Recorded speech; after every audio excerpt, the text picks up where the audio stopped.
رحم الله من قرأ الفاتحة.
الحمد لله الذي جعلنا من الباقين على سيد الشهداء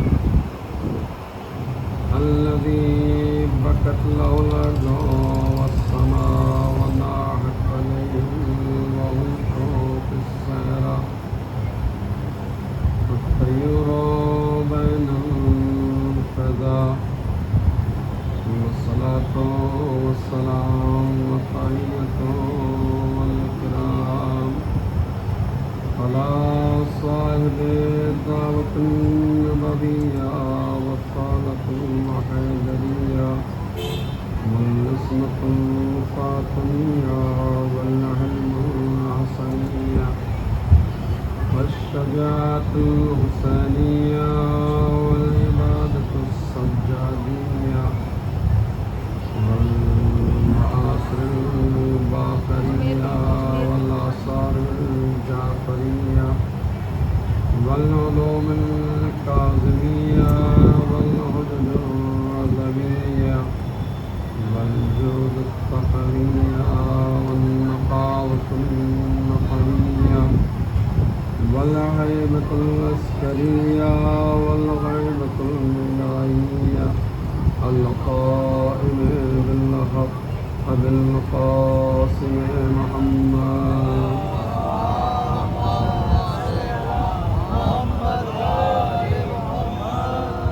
وآله الطيبين الطاهرين المعصومين المظلومين لا سيما إمامنا المنتظر المهدي صاحب العصر والزمان إمام الحجة بن الحسن صلواتك عليه وعلى آبائه في هذه الساعة وفي كل ساعة وليا وحافظا وقائدا وناصرا ودليلا وعينا حتى تسكنه أرضك طوعا وتمتعه فيها طويلا.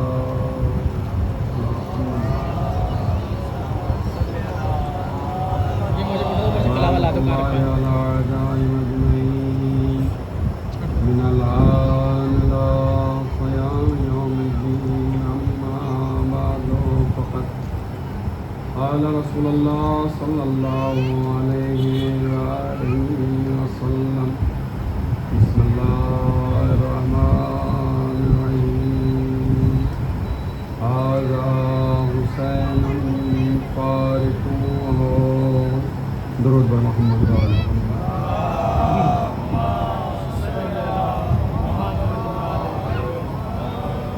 سرداران مظلوم کربلا سوگواران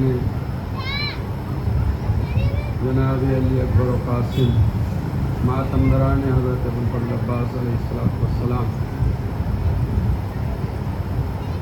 ہماری آج کی گفتگو کے لیے ہم نے جس حدیث مبارکہ کو